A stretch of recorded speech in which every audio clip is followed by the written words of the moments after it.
ये रोज़ा सिर्फ रमज़ान का नहीं है, ये एक ऐसी इबादत है जो हज़रत नूह अलैहिस्सलाम, हज़रत मूसा अलैहिस्सलाम, हज़रत ईसा अलैहिस्सलाम सब की उम्मतों में मौजूद थी। और आज मैं आपको इसकी पूरी तारीख सुनाने वाला हूँ। लेकिन रुक जाइए, सिर्फ एक पल, क्योंकि ये वीडियो आपके रोज़ा रखने का नज़रिया हमेशा के लिए बदल देगी। तो अगर आपको इस्लामी तारीख़, ईमान को मजबूत करने वाले वाक़यात और रूहानी हकीकतें पसंद हैं, तो अभी इसी वक्त चैनल को सब्सक्राइब कर लीजिए, वीडियो को लाइक कर दीजिए और कमेंट में लिखिए, मैं रोज़े की हकीकत जानना चाहता हूँ, ताकि ये पैगाम ज़्यादा से ज़्यादा लोगों तक पहुँच सके। अस्सलामु अलैकुम मेरे अज़ीज़ दोस्तों, आज हम एक ऐसे सफ़र पर निकलने वाले हैं जो वक्त की सरहदों से आज़ाद है। ये सफ़र सिर्फ कुछ घंटों की भूख और प्यास का नहीं, बल्कि ये हज़ारों सालों की वो खामोश जद्दोजहद है जिसमें इंसान ने अपने नफ्स को पहचाना, अपनी ख्वाहिशों को रोका और अपने रब के करीब होने की कीमत अदा की। ज़रा आंखें बंद कीजिए और कल्पना कीजिए, एक इंसान खड़ा है, सूरज बिल्कुल सिर के ऊपर है, गर्मी अपनी चरम सीमा पर है, गला सूख चुका है, पेट खाली है और सामने ठंडा पानी रखा हुआ है। कोई देखने वाला नहीं, कोई रोकने वाला नहीं। अगर वो चाहे तो सिर्फ एक पल में गिलास उठा सकता है, लेकिन वो नहीं उठाता। क्यों? क्योंकि उसके दिल में एक यकीन जिंदा है कि मेरा रब मुझे देख रहा है। यही रोज़ा है। ये भूख का नाम नहीं है, ये खौफ खुदा का नाम है, ये नफ्स की गर्दन पर कदम रखने का नाम है, ये अपनी ख्वाहिशों को कुर्बान करने का नाम है। अक्सर लोग समझते हैं कि रोज़ा सिर्फ 1400 साल पुरानी इबादत है जो सिर्फ मुसलमानों के लिए ख़ास है।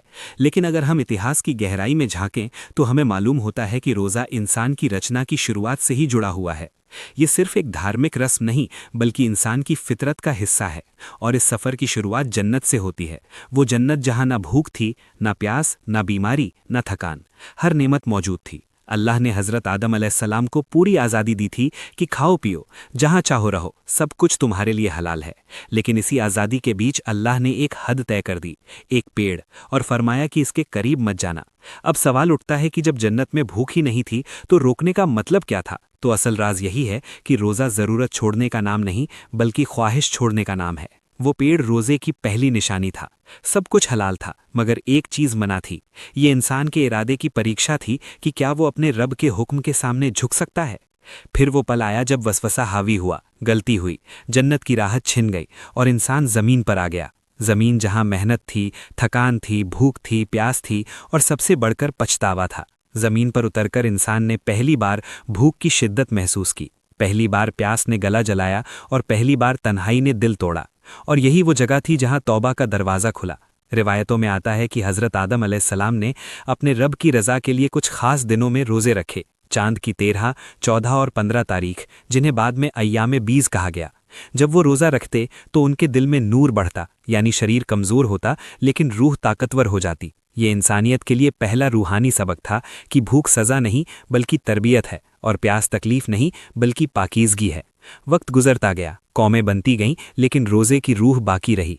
फिर हज़रत नूह अलैहिस्सलाम का दौर आया जब ज़मीन गुनाहों और जुल्म से भर चुकी थी, हक़ की आवाज़ दब चुकी थी। फिर अल्लाह का अज़ाब आया और ऐसा तूफ़ान आया कि दुनिया पानी में डूब गई, मगर उम्मीद की एक कश्ती लहरों से लड़ती रही। और जब वो कश्ती कोहे जूदी पर ठहरी और नई ज़िंदगी की शुरुआत हुई तो शुक्राने के तौर पर रोज़ा रखा गया, ताकि निजात मिलने के बाद भी बंदा अपने रब को याद रखे। फिर हज़रत दाऊद अलैहिस्सलाम का ज़माना आया जो इबादत में संतुलन की मिसाल थे। एक दिन रोज़ा और एक दिन इफ्तार, ना लगातार सख्ती और ना नफ्स को पूरी आज़ादी। इसे सोम दाऊदी कहा गया, जो सब्र और इस्तिकामत का बेहतरीन नमूना था। फिर बनी इसराइल का दौर आया जो गुलामी में जकड़ी हुई थी, जिसने फ़िरौन का जुल्म और मुश्किलें देखीं। उनके यहाँ रोज़ा सिर्फ भूख नहीं बल्कि पछतावे, इकट्ठी तौबा और आजिज़ी का ऐलान था। जब कोई बड़ी मुसीबत आती तो वो खाने पीने से रुक जाते, अपने कपड़े फाड़ते, सर पर राख डालते और अपने रब से माफ़ी मांगते। फिर वो महान दिन आया जिसे इतिहास ने हमेशा याद रखा, फ़िरौन से निजात का दिन, जब अल्लाह ने समंदर को चीर कर रास्ता बना दिया, बनी इसराइल को बचा लिया और फ़िरौन अपने लश्कर समेत डूब गया। रिवायत में आता है कि हज़रत मूसा अलैहिस्सलाम ने इस निजात के शुक्र में रोज़ा रखा और बनी इसराइल भी उस दिन रोज़ा रखते थे। यही दिन बाद में आशूरा कहलाया। जब नबी करीम सल्लल्लाहु अलैहि वसल्लम मदीना आए तो आपने देखा कि यहूदी आशूरा का रोज़ा रखते हैं। आपने वजह पूछी तो उन्होंने बताया कि ये वही दिन है जब अल्लाह ने मूसा अलैहिस्सलाम को निजात दी थी। इस पर रसूलुल्लाह सल्लल्लाहु अलैहि वसल्लम ने फरमाया कि हम मूसा के ज़्यादा हकदार हैं और आपने भी रोज़ा रखा, जो इस बात की साफ दलील है कि रोज़ा सिर्फ एक उम्मत की इबादत नहीं बल्कि सभी अंबिया की साझा रूहानी विरासत है। फिर एक और महान मंजर सामने आता है जब अल्लाह ने हज़रत मूसा अलैहिस्सलाम को कोहे तूर पर बुलाया, जहां वही उतरनी थी और तौरात अता होनी थी। कुरान में आता है कि अल्लाह ने 30 रातों का वादा किया और फिर 10 रातें और बढ़ाकर कुल 40 रातें पूरी की। मुफस्सिरीन के मुताबिक ये इबादत, तन्हाई और रोज़ों का दौर था, यानी हज़रत मूसा अलैहिस्सलाम दुनिया से कटकर अपने रब की कुर्बत में थे। सोचिए 40 दिन का रोज़ा, तन्हाई, इबादत और अल्लाह के कलाम से सीधे बात करने का शरफ, ये रोज़े की सबसे ऊंची सूरत थी। लेकिन जब वो वापस आए तो उनकी कौम आजमाइश में पड़ चुकी थी और बछड़े की पूजा शुरू हो चुकी थी। यहाँ से हमें ये सबक मिलता है कि रोज़ा इंसान को मजबूत बनाता है, लेकिन अगर कौम अनुशासन खो दे तो गुमराही आ सकती है। बनी इसराइल पर कई बार रोज़े की शर्तें बहुत सख्त थीं। कुछ रिवायतों के मुताबिक अगर वो इफ्तार के बाद सो जाते तो फिर अगले दिन तक खाने की इजाज़त नहीं होती थी, यानी इफ्तार का वक्त बहुत सीमित होता और कई बार खामोशी भी रोज़े का हिस्सा होती थी। ये सख्ती उनकी तरबियत के लिए थी, क्योंकि वो बार बार नाफरमानी में पड़ जाते थे। दिन भर भूखा रहना ही रोज़ा नहीं है, बल्कि मकसद ये है कि इंसान बदल जाए। अगर रमज़ान गुजर जाए और इंसान वैसा ही रहे जैसा पहले था तो उसने सिर्फ भूख बर्दाश्त की, रोज़ा नहीं रखा। रोज़ा हमें याद दिलाता है कि ज़िंदगी अस्थायी है। जैसे हम गुरूबे आफताब, सूरज डूबने का इंतज़ार करते हैं, वैसे ही एक दिन मौत का सूरज भी डूबेगा। जैसे हम अज़ान मगरिब का इंतज़ार करते हैं, वैसे ही हमें जन्नत की अज़ान का इंतज़ार करना चाहिए। आधुनिक शोध भी कहती है कि रुक रुक कर भूखा रहना शरीर के लिए फ़ायदेमंद है, लेकिन एक मोमिन के लिए रोज़े का असली फ़ायदा रूहानी होता है। ये इबादत इंसान को आत्म परीक्षण सिखाती है। रात के आखिरी पहर सहरी में एक अजीब सुकून होता है।